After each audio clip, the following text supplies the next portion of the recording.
ma'am. Good afternoon. Good afternoon, sir. Saan po kayo, ma'am? Sa Quezon, sir.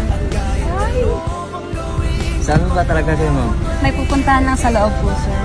Pwede ba makatingin ng identification card niyo? Ito po, sir.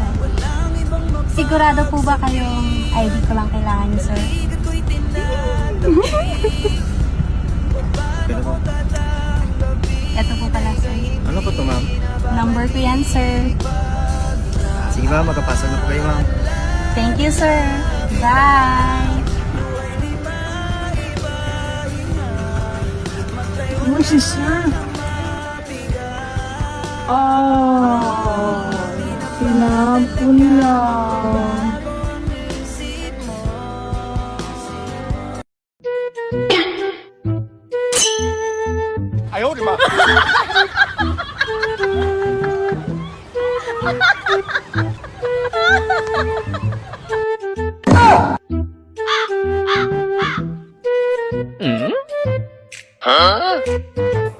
Saya nga to sir, oy. Number na to da. Dapat ba ito si ma'am sir niya? Gilab yung number niya. Okay, bahala sir. Dari naman ito ni Gilabis. Ako pagitaan sir ha. Ako pagitaan sir. Wala ka sir. Okay, bahalang ma'am.